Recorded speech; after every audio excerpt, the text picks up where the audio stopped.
إن الحمد لله نحمده ونستعينه ونستغفره ونعوذ بالله من شرور أنفسنا ومن سيئات أعمالنا من يهدي الله فلا مضل له ومن يضلل فلا هادي له وأشهد أن لا إله إلا الله وحده لا شريك له وأشهد أن محمدا عبده ورسوله أما بعد فإن أصدق الحديث كتاب الله وخير الهدي هدي محمد صلى الله عليه وآله وسلم وشر الأمور محدثاتها وكل محدثة بدعة وكل بدعة ضلالة وكل ضلالة في النار. Donc on continue Inch'Allah Ta'ala cette série intitulée L'ornement précieux des époux vertueux, et c'est le 10e cours, et on va continuer donc où on s'est arrêté la semaine dernière, bi'idnillahi ta'ala, wa bi'awnillah azza wa jal. On a parlé d'un sujet la semaine dernière, et qui était le mariage avec ce qu'on appelle al-kitabiyya. Al-kitabiyya, qui est bien sûr la femme qui fait partie donc des gens du livre. Et donc par conséquence, la juive ou la chrétienne. On avait rappelé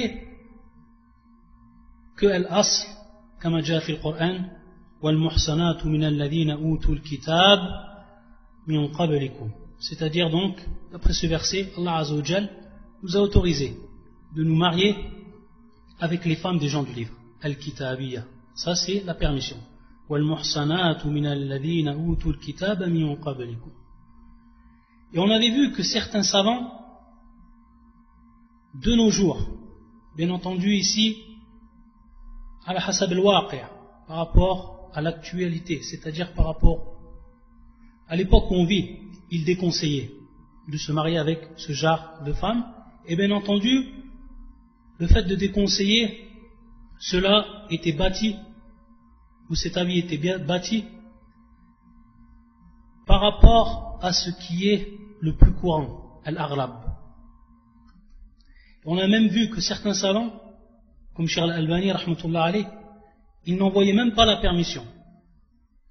Comme il dit dans une de ses cassettes, fi silsilat al-Huda wa Nour, à la cassette numéro 523, il dit la yajouz.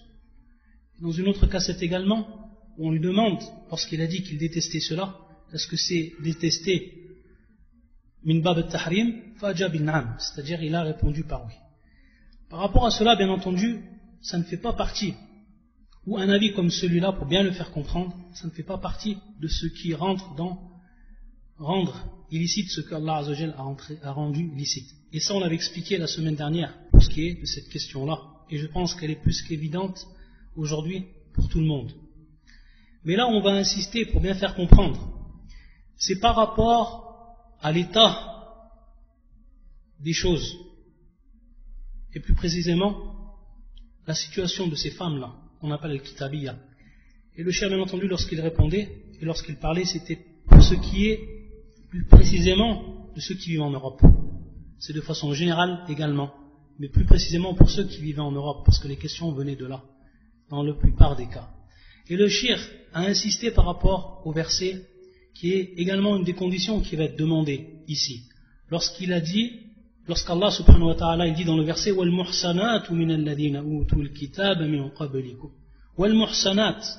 وَالْمُحْصَنَاتِ, c'est-à-dire donc des femmes qui ne prennent pas des amis, et des femmes bien entendu qui ne sont pas des femmes qui commettent la fornication, l'adultère, tayyib.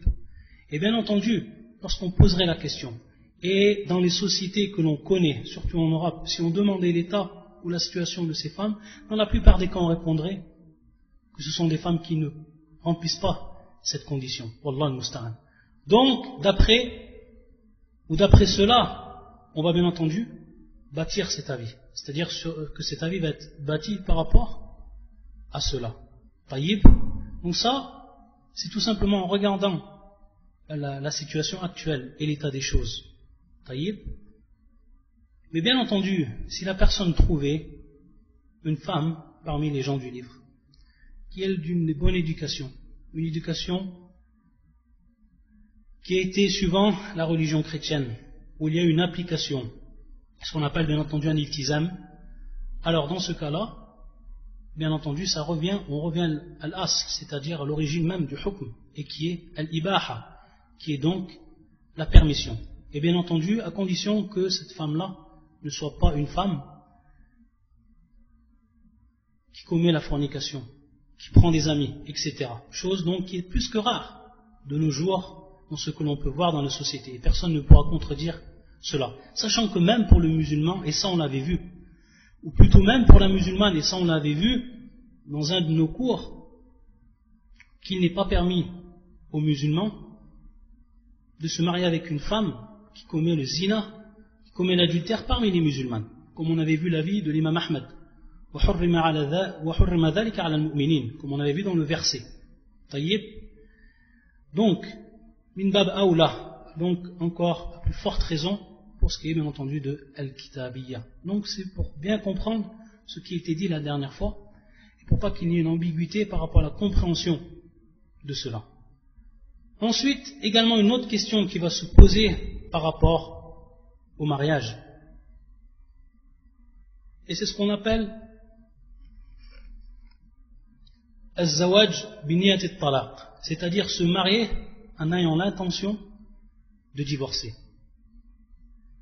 Cette question-là, elle a été traitée par les savants, parmi les salafs et ceux qui sont venus après.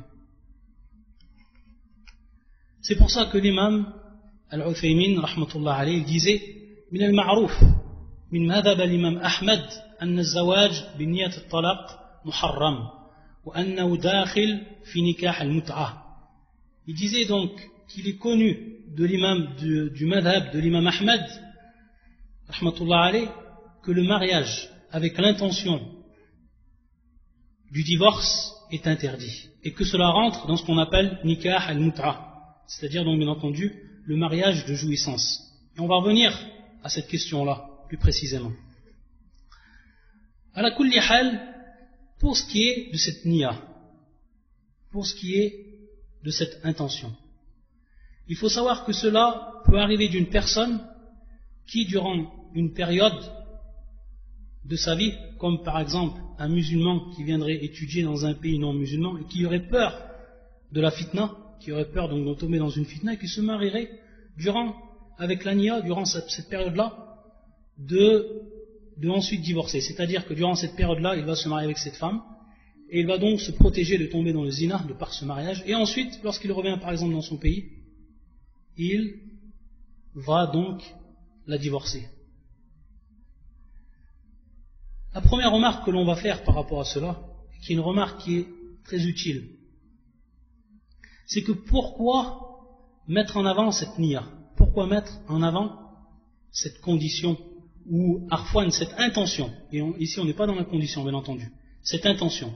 Parce qu'on va voir que la différence, justement, entre nikah al-mut'ah, c'est-à-dire le mariage de jouissance, et cet acte-là, de se marier avec cette intention, la différence qu'il y a donc entre les deux, c'est que dans l'un, il va apparaître cette condition. La condition qui va être posée donc, fi zawaj al-mut'ah, ou nikah al-mut'ah, qui est donc le mariage de jouissance, et qui a bien entendu été aboli, et donc il n'est plus permis de pratiquer, c'est qu'il va apparaître dans les conditions al-muddah, c'est-à-dire le temps de ce mariage-là. Donc c'est une différence qu'il y a essentielle entre le mariage qui va être fait de par cette niya, de par cette intention, et le mariage qui dit de jouissance. Donc ça n'apparaît absolument pas dans la condition, mais ça va rentrer dans la niya de la personne. Pour revenir à ce qu'on dit, si on posait la question inverse et on disait à cette personne pourquoi toi, donc dans ce cas, le cas qu'on vient de citer, pour par exemple un étudiant qui viendrait dans un pays étranger à lui, qui aurait peur de tomber dans le zina, de par la fitna qu'il y a devant lui, et ce qui ne serait pas habitué lui dans son pays d'origine, la question donc qu'on lui poserait, pourquoi mettre cette intention? Pourquoi mettre cette intention? Pour bien faire comprendre, pour bien comprendre la question de base. Pourquoi mettre cette intention, qui est donc l'intention du talaq, c'est-à-dire de divorcer? Pourquoi cela? Parce que la question qui se poserait, si après la période qui se terminerait, par exemple de ses études, ça c'est un titre d'exemple, il peut y avoir beaucoup de situations, c'est un titre d'exemple, pour bien comprendre. Si à la fin de son parcours scolaire, il revient chez lui. Il a vécu avec cette femme durant ces années, et que cette femme-là, il a trouvé une femme qui était pieuse, ou une femme qui l'a aidé, et une femme dont il n'est pas sûr de retrouver une de même qualité. Ce qui va se passer, c'est que, est-ce qu'il va être permis à ce moment-là qu'il la garde, alors qu'il avait eu cette niya au départ? On va dire naam, et naam. On ne va pas regarder par rapport au niveau donc du contrat de mariage, on n'a pas regardé par rapport à cette intention. Donc il peut très bien la garder, même s'il a eu cette niya. Donc c'est comme ça qu'on pose en fait la question. C'est-à-dire que la personne, elle se marie avec une autre, de peur de tomber dans la fitna. Mais pourquoi elle va mettre donc cette intention-là? Pourquoi placer dans son cœur cette intention? Alors que peut-être cette femme-là, il va l'aimer, et qu'à la fin, il va rester avec elle, et jamais il ne concevra de la divorcer. Et c'est ce qui peut arriver, et c'est ce qui arrive beaucoup de fois. Donc ça, c'est déjà une première remarque que l'on fait. Mais pour ce qui est donc de la personne qui voudrait, par exemple, à titre d'exemple, jouir uniquement, et ne pas regarder, par exemple, qui n'est pas concerné par le fait de tomber dans la fitna, ou etc., ou qui soit déjà marié, etc. Si on regarde donc, pour ce qui est de ce mariage-là, est-ce qu'il va être halal ou haram? Est-ce qu'il va être autorisé ou non autorisé? Donc on va le regarder maintenant d'un aspect de la jurisprudence. Est-ce qu'il va être autorisé ou est-ce qu'il va être interdit? Donc on a vu la parole de Cheikh Al-Uthaymin, qui lui bien entendu voit l'interdiction, et donc beaucoup de savants voient l'interdiction. Et pour répondre à ceux qui pourraient dire que pour ce qui est des conditions du mariage, jamais il n'est advenu l'intention de rester avec cette femme-là. Donc on pourrait répondre de cette manière-là, c'est-à-dire répondre à ceux qui disent que c'est interdit, de dire qu'au niveau des conditions, il n'a pas été demandé à la personne qu'elle ait une niya, c'est-à-dire une intention, de rester avec elle tout le temps. Ça ne fait pas partie des conditions. On les a vues, les conditions par rapport au mariage. Mais en regardant ta'thir niya, c'est-à-dire mais en regardant d'un autre côté, pour ceux qui ont dit bien entendu que ce n'était pas permis, en regardant bien entendu l'influence qu'a l'intention par rapport au mariage, on va voir que dans certains cas cette intention va être prise en compte, et qui bien entendu lorsqu'on parle de cela, c'est lorsqu'on fait un qiyas ma'al muhallil, lorsque la femme est divorcée 3 fois, elle a été divorcée 3 fois par son mari, bin nasr al-Qur'an, de par bien sûr le texte coranique, il n'est pas permis qu'elle se remarie avec lui, sauf après qu'elle s'est mariée avec un autre homme, qu'elle a eu le rapport avec cet homme-là, et qu'ensuite, s'il advient un divorce avec cet homme, après cela, elle a le droit, ou son homme a le droit de revenir ou de la reprendre, dans ce cas-là. Et par rapport à cela, il y a certaines personnes, il est venu donc un hadith du prophète sallallahu alayhi wa sallam, qui interdit donc cet acte-là, et qui va donc revenir ici à la niya, qui va donc revenir à l'intention de la personne. C'est-à-dire que la personne, à ce moment, ou dans certains cas, qu'est-ce qu'elle va faire? Pour pouvoir récupérer sa femme, elle va aller voir une personne, elle va lui dire, marie-toi avec donc mon ex-femme, et ensuite, talliqa, c'est-à-dire ensuite donc, divorce-la, pour qu'ensuite je puisse la reprendre. Ça c'est al-muhallil. C'est celui donc qui va jouer donc le rôle de rendre l'épouse qui lui est donc devenue licite à cet homme, licite. Donc après qu'il se marie avec elle, qu'il a un rapport et qu'ensuite qu'il la délaisse. Ça c'est interdit. Et donc on voit à partir de là que cet homme-là qui fait cela, dans ce but-là, on voit que l'intention qu'il a eue, elle a une influence directe par rapport à l'acte. Et cet acte-là, il est muharram. La personne qui fait cela, et donc qui se marie avec cette femme-là, dans le but uniquement qu'il la rende licite à son premier mari, et donc qui va bien entendu ensuite la divorcer, ça, c'est donc haram. Bin nas, hadith al-Nabi sallallahu alayhi wa sallam, de par même la parole du prophète sallallahu alayhi wa sallam. Donc on voit ici que l'intention, elle a une influence, et qui va influencer donc sur le hukm, et qui est ici at-tahrim. Ça, c'est sous un premier aspect. Et le deuxième aspect également, et c'est ce que nous rappelle Cheikh Al-Uthaymin rahmatullah alayhi et d'autres savants aussi, c'est bab al-khida', wal-rush, c'est-à-dire tout simplement la tromperie, la traîtrise. Et le prophète sallallahu alayhi wa sallam min rasha falaysa minna, c'est-à-dire celui qui nous trahit, ou celui plus précisément qui nous trompe, alors il ne fait pas partie de nous. Et on va voir ici que c'est bel et bien une tromperie, une traîtrise par rapport à la femme. Qui pourra accepter par rapport à la femme qu'elle se marie avec un homme alors qu'elle sait que cet homme-là, son intention c'est de la divorcer, juste qu'il jouisse d'elle et qu'ensuite il la divorce? Qui pourra accepter cela? N'est-ce pas une traîtrise? Donc sous cet aspect-là, également ça devient muharram, comme nous le rappellent les savants. Et également, pour appuyer cela, qui parmi les hommes qui auraient une fille accepterait qu'un homme vienne lui prendre sa fille, la demande en mariage, alors que dans sa niya, il a simplement l'intention de jouir d'elle et ensuite la divorcer? Est-ce que cela fait partie de ce que tu aimes pour ton frère? Également, ça c'est la question qui se pose. Donc, ala kulli hal, al-hukm fi dhalik, c'est-à-dire le jugement qui est porté à celui qui fait cela, c'est-à-dire donc az-zawaj bi niyat at-talaq, se marier donc avec l'intention du divorce, c'est un acte qui est muharram et qui n'est pas permis dans la religion, de par les aspects qu'on a cités. Wallah al-musta'an. Ça donc c'est ce qui était en relation donc avec un nikah, avec donc le mariage. Et également, lorsqu'on avait parlé de al-mahr, lorsqu'on avait parlé de ce qui concerne donc la dot, il y a également une chose qu'il faut préciser et qui est importante, c'est que Jumhur al-Ulama, la plupart des savants, que ce soit l'imam Abu Hanifa, l'imam Shafi'i, l'imam Ahmad et d'autres encore, disent que la femme n'a rien à préparer ou n'a rien à prendre de sa dot pour préparer donc le mariage.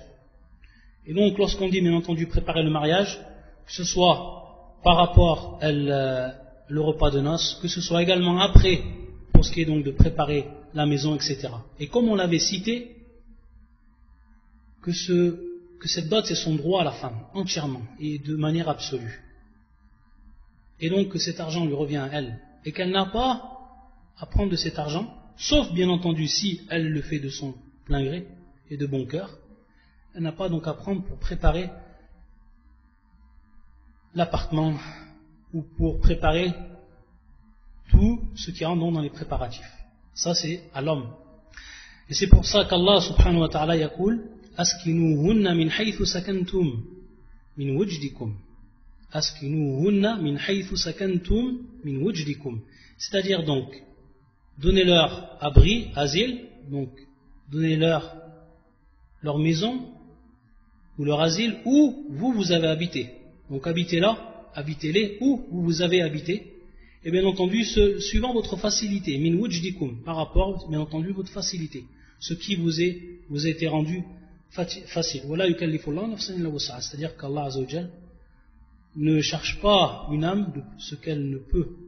Donc, par rapport à cela, ça revient à l'homme et non à la femme. Également, lorsqu'on avait parlé la semaine dernière des repas du noce ou du repas des noces, on avait vu, ou on le cite, si on ne l'a pas vu, c'est qu'il est permis également, pour ce qui est de al-walima, de la faire sans viande. C'est-à-dire qu'il n'y ait pas de viande et de choses qui sont simples pour la personne qui n'a pas les moyens. Et ça, min hadith Anas, radiyallahu ta'ala anhu, que le prophète sallallahu alayhi wa sallam a fait sa walima lorsqu'il s'est marié avec Safiya et qu'elle était constituée de dattes et d'autres nourritures qui étaient des nourritures de base de ce temps-là, et qu'il n'y a pas eu donc de lahm, qu'il n'y a pas eu donc de viande, ce qui était bien entendu de leur temps quelque chose qui était mukallaf, c'est-à-dire quelque chose qui était mukallaf, c'est-à-dire imposant. Taïb.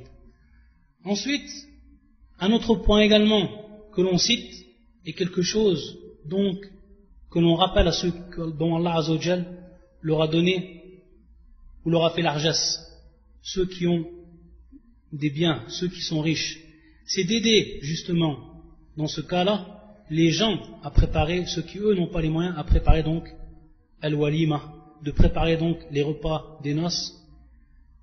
Les aider, ça c'est venu également dans la sunna du prophète sallallahu alayhi wa sallam. Lorsqu'il avait demandé le prophète sallallahu alayhi wa sallam, Man kana indahu fadlu zad, falyatina bih.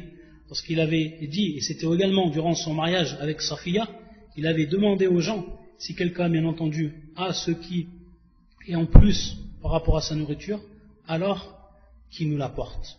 Donc il est bien pour ceux qui sont riches d'aider, et par rapport à cela ils ont une grande récompense d'aider ceux qui sont pauvres par rapport à leur walima, etc.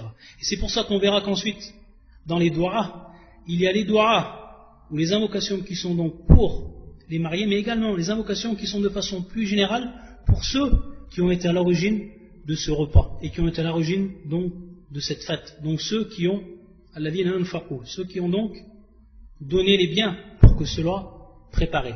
Donc cette dua, ces dua-là va venir également, ou va concerner également ces personnes-là, de façon plus générale.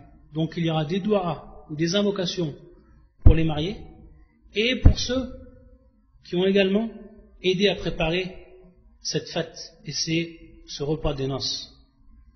Et donc justement, pour ce qui est des dua que l'on dit, donc les invocations que l'on dit lorsqu'on est invité, nous, à ce repas de noces, les invocations qui sont connues, et dont toutes celles qu'on va citer sont authentiques dans la sunna du prophète sallallahu alayhi wa sallam, c'est bien entendu premièrement la dua la plus connue.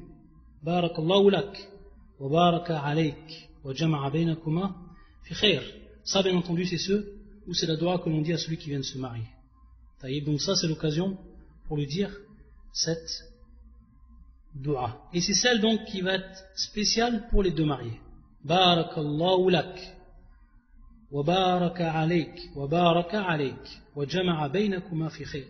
Wa baraka alayk, wa jama'a baynakuma fi khair. Et également donc, pour ce qui est des invocations qui sont, on va dire, plus générales, et qui sont non seulement ce jour-là, mais également pour tous ceux qui nous invitent à un repas. Et wallahi, il faut y donner une grande importance à ces doigts, sachant que la personne, lorsqu'elle t'invite, lorsqu'elle te propose ce bien, et qu'elle fait cela par amitié, fraternité, sache que le minimum que tu peux lui rendre, c'est cette doua, et qu'il entende cette doua, et qu'il se réjouisse de cette doua-là, que ce soit donc le jour du repas des noces ou un autre repas dont il t'aura invité. Donc ça c'est des doigts qui sont plus générales. Et parmi ces doigts, Allahumma aghfir lahum, warhamhum, wa barik lahum fima razaqtahum. C'est-à-dire donc, Allahumma, c'est-à-dire, on demande à Allah Azzawajal qu'il leur pardonne, et qu'il leur fasse miséricorde, et qu'il leur donne donc la baraka, la bénédiction, par rapport à ce qu'il leur a pourvoyé comme bien. Allahumma aghfir lahum, warhamhum, wa barik lahum fima razaqtahum. Également, et donc ça, ces doigts, elles sont bien entendu de façon générale, que ce soit donc pour les mariés, ce jour-là, donc ceux qui ont préparé le repas, et qui sont de façon générale à l'origine, et donc tous ceux également, parmi les riches et les autres également, qui ont été à l'origine, ou qui ont participé à ces préparatifs. L'autre doua également connu, Allahumma at'im man at'amana wasqi man saqani, c'est-à-dire donc, ô mon Seigneur, nourris celui dont il m'a nourri, ou celui qui m'a nourri.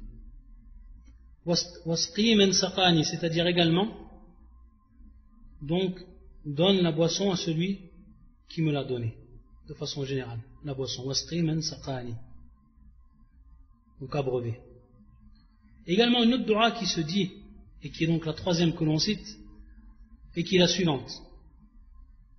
Akala ta'amakum al-abrar, wa sallat alaykum al-malaika, wa aftara indakum as-sa'imun. Également qui est un hadith authentique. C'est-à-dire donc, Akala ta'amakum al-abrar. Et ces trois phrases, pour bien les comprendre, ce sont des doigts que l'on fait. Ce sont des doigts que l'on fait. Et donc, même la dernière, et c'est important de savoir cela, pour pouvoir savoir à quel moment on l'a dit. Akala ta'amakum al-abrar. Donc, ceux qui ont mangé votre nourriture, ce sont les vertueux. Ou que ceux qui mangent votre nourriture soient des vertueux. وصلت عليكم الملائكة, et que donc les anges prient sur vous. Et bien sûr la prière des anges c'est l'invocation, c'est qu'ils invoquent Allah Azza wa Jal pour vous dans le bien et dans le bien que vous avez donné. وأفطر عندكم الصائمون, et que bien entendu as-sa'imun, ceux qui donc les jeûneurs, ceux qui jeûnent, rompre leur jeûne auprès de vous. Et ça bien entendu c'est une dua. On comprend cela que c'est une dua. C'est-à-dire que ne pas comprendre ce hadith et plus précisément cette dernière phrase uniquement pour ceux qui sont en état de jeûne. Pourquoi? Parce que c'est une dua. Et lorsque c'est une dua, c'est une demande à Allah Azza wa Jal. Donc demandez à Allah Azza wa Jal que ceux qui sont jeûneurs, qu'ils rompent leur jeûne auprès de vous. Et pourquoi cela? Bien entendu parce qu'il y a un grand bien. Et on sait que celui qui fait rompre le jeûne d'un jeûneur, il a le même ajr, c'est-à-dire donc la même récompense que celui qui a jeûné. Sans même que le jeûneur, il lui soit enlevé une récompense, ou une chose de la récompense, ou une part de la récompense. Et ça, min fadlillah al-azim, ça fait partie bien entendu de la grâce d'Allah Azza wa Jal. Donc dire de cette dua, c'est à tout moment, et pour tous ceux qui ont donc participé à cette nourriture, et qui ont donc été invités. أكل طعامكم الأبرار وصلت عليكم الملائكة وأفطر عندكم الصائمون. Également une dua que l'on dit et qui est ici plus précisément pour celui qui va être marié. Et c'est un hadith de Aïcha radiyallahu ta'ala anha. فزوجني النبي صلى الله عليه وسلم فأتتني أمي. C'est-à-dire donc lorsque Aïcha s'est mariée avec le prophète sallallahu alayhi wa sallam et que sa mère à elle est venue, elle l'a fait entrer dans la maison. فأدخلتني الدار. فإذا نسوة من الأنصار في البيت فقلنا على الخير والبركة وعلى خير الطائرين. Donc il y avait des femmes parmi les Ansar qui étaient présentes dans la maison. Elles ont dit donc à Aïcha على الخير والبركة, c'est-à-dire donc على الخير والبركة, que ce soit cela donc ce mariage entre parenthèses dans le bien et qu'il soit béni. على الخير والبركة وعلى خير الطائرين. الطائر هنا النصيب, c'est-à-dire donc soit la meilleure des parts. Donc un nasib qui est donc la part. Et qui marna ici al-tahir. Wa ala khayr al-tahirin. Donc, et que ce soit suivant la meilleure des parts. Ça c'est également une dua que l'on dit à celui qui s'est marié. Ala al-khayri wal-baraka wa ala khayr al-tahirin. Ensuite, et ça bien entendu c'est pour mettre en garde et pour se rappeler ce que faisaient les gens de la Jahiliya, c'est-à-dire les gens qui vivaient avant l'islam, avant que n'advienne l'islam, et suivant bien entendu leur habitude, et qui étaient pour beaucoup d'entre elles contraires à ce que enseignait ensuite l'islam. Et on voit que dans les du'as, c'est-à-dire dans les invocations également, il est venu ce qui est contraire à cela. Et cela nous est indiqué dans le hadith. Dans le hadith où Al-Hassan ابن عقيل بن أبي طالب أنه تزوج امرأة فدخل عليه القوم فقالوا بالرفاء والبنين فقال لا تفعل ذلك فإن رسول الله صلى الله عليه وسلم نهى عن ذلك. Dans ce hadith qui est authentique, où il y a donc des personnes qui sont venues et qui ont dit donc à Al-Hassan بالرفاء والبنين. وما معنى بالرفاء؟ الرفا, comme nous l'explique Ibn al-Qayyim rahmatullah alayh fi Tuhfat al-Mawdud bi Ahkam al-Mawlud, il nous dit tout simplement c'est al-iltiham ou al-ittifaq. Bien rafa qui veut dire donc al-iltiham ou al-ittifaq. C'est donc comme faire une dua, une invocation et demander donc qu'il y ait entre l'époux et l'épouse de l'harmonie et de l'accord. Et donc bien entendu de l'amour et tout ce qui va dans ce sens. Bien rafa. Donc ce n'est pas ici ce qui est mahvour, ce qui est donc interdit, mais c'est ce qui vient après. Birrafa'i wal banin, ici bien entendu donc c'est une dua, de demander donc pour ces gens-là qu'ils aient et qu'Allah Azza wa Jal donc leur donne comme risque des enfants. Et quand on dit des enfants, plus précisément dhukur, c'est-à-dire donc des mâles, c'est-à-dire donc des garçons. Et ça bien entendu le prophète sallallahu alayhi wa sallam, comme il est dit dans la suite du hadith, il l'a interdit le prophète sallallahu alayhi wa sallam. Pourquoi? Parce que dans le temps de la Jahiliya, bien entendu, on sait que les hommes ou que le mujtama, la société de façon générale, la société des Arabes, donnait toute l'importance aux hommes, ou plutôt aux garçons, contrairement donc aux filles. Ils détestaient les filles et ils aimaient les garçons. Pour beaucoup de raisons, et qui sont des raisons non valables, bien entendu, au vu de la religion. Et dont le prophète sallallahu alayhi wa sallam, de par la descente de cette religion de l'islam sur lui, a abrogé. Et donc, le prophète sallallahu alayhi wa sallam, parmi ces interdictions qu'il nous a émis, cette interdiction de dire cette doua à ce moment-là, donc, qui vienne au moment donc du mariage, et d'invoquer à la personne, ou de demander à Allah Azza wa Jal qu'il donne comme risque les garçons. Et donc ici uniquement les garçons.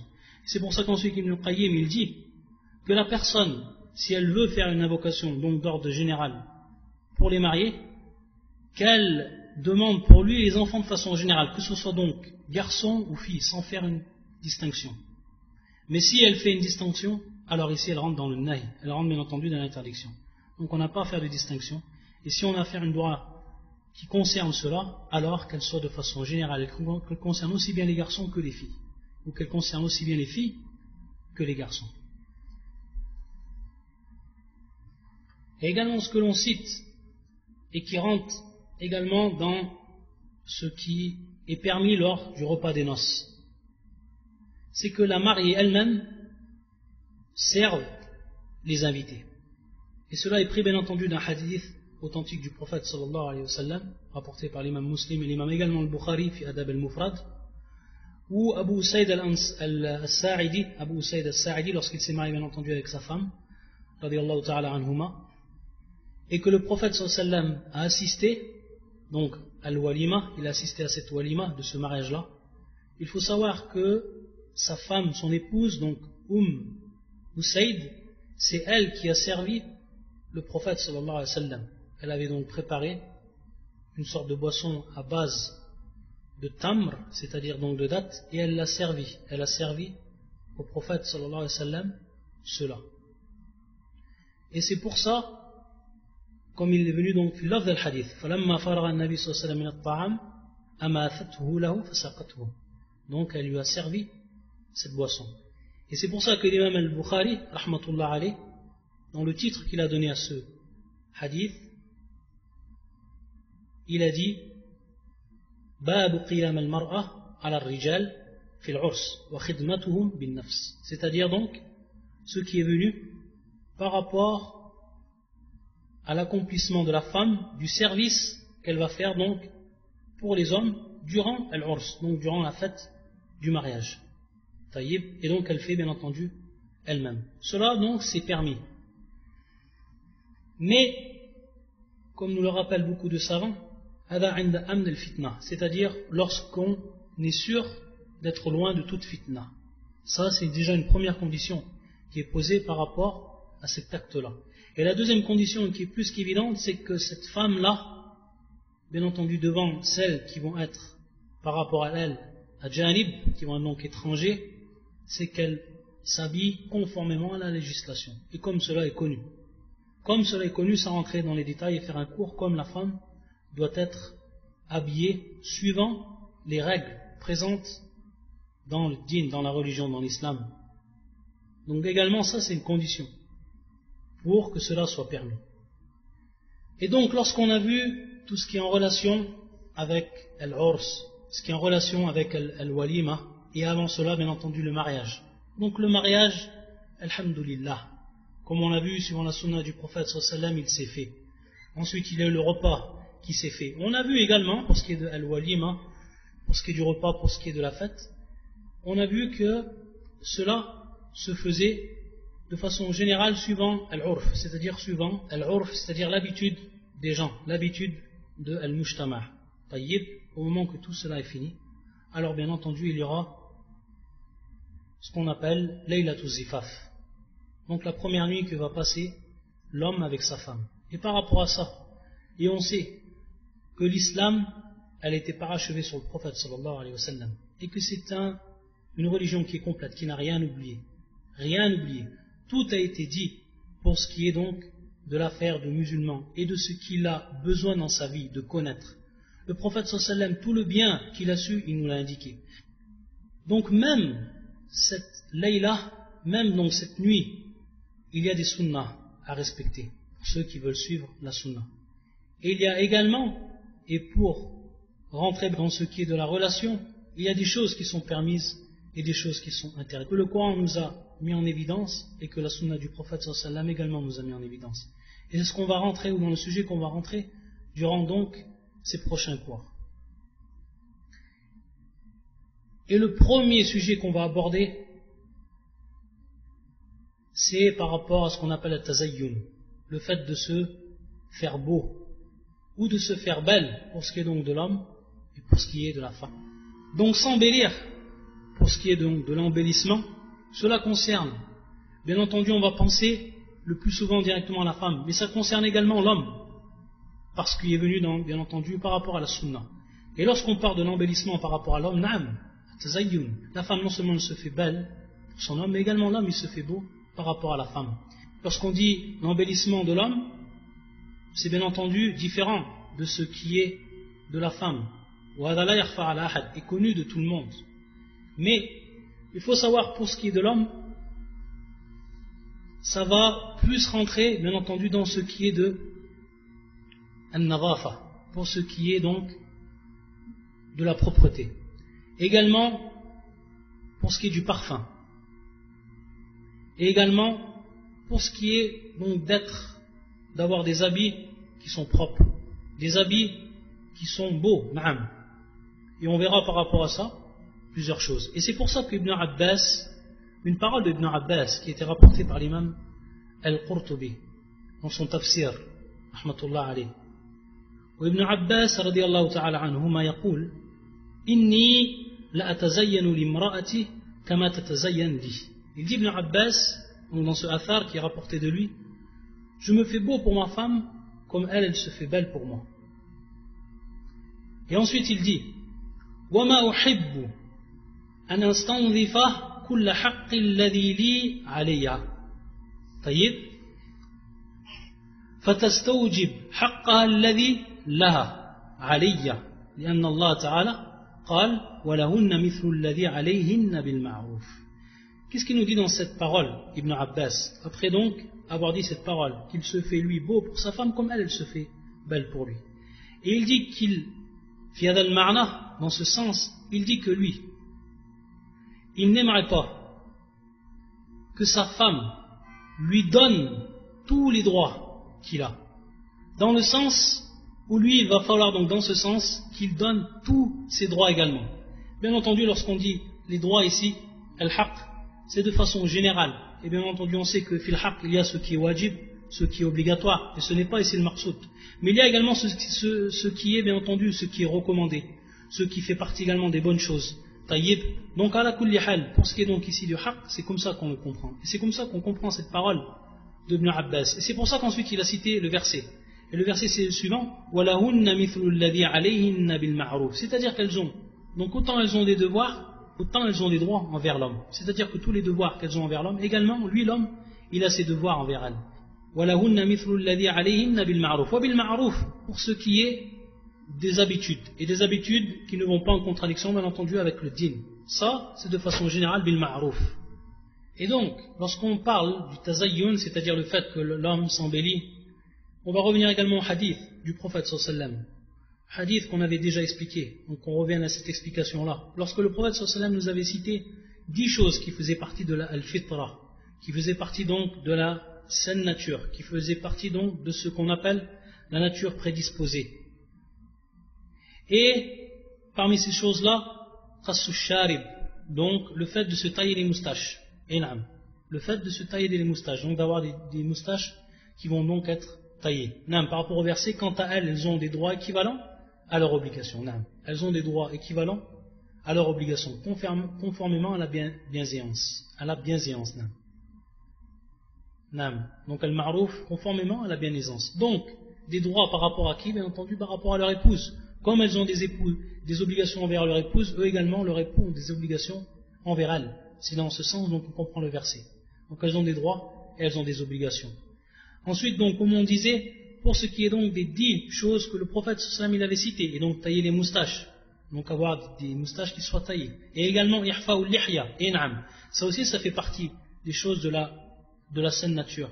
Et qui est donc le fait de laisser pousser la barbe et de ne pas la raser. Et donc la laisser pousser suivant son naturel.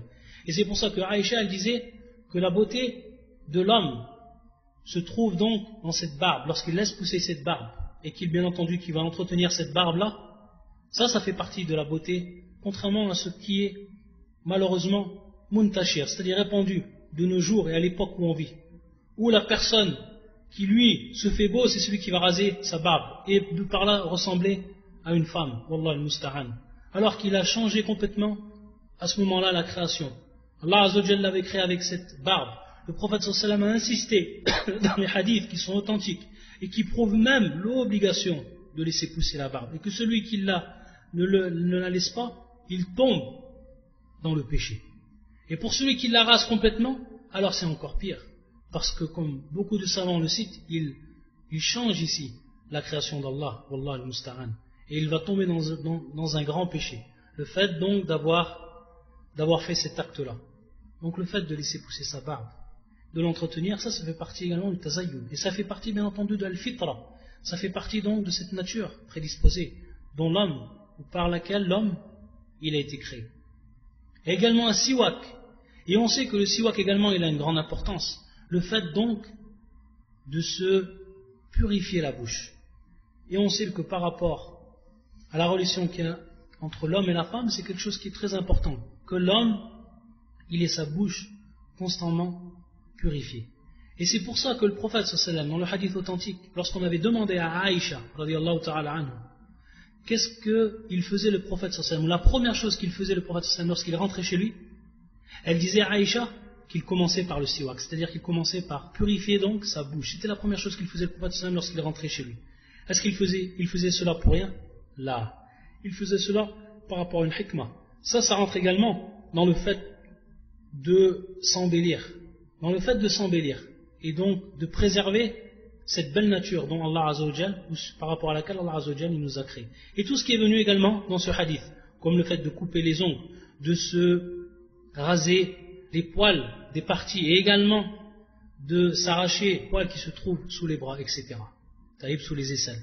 Et tout ce qui est venu, bien entendu, dans le hadith. Ça fait partie également des choses que la personne, que le musulman doit continuellement appliquer et y prêter une grande attention.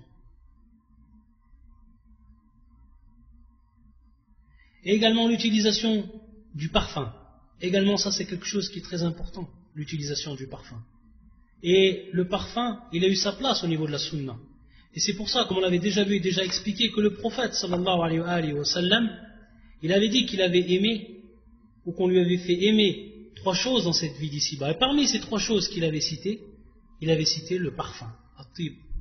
Et donc c'est pas pour rien, parce que le parfum il a une grande importance. Et parmi l'importance qu'il a, c'est justement dans cette relation conjugale. Et ça fait partie de ce que l'homme fait pour qu'il s'embellisse envers sa femme.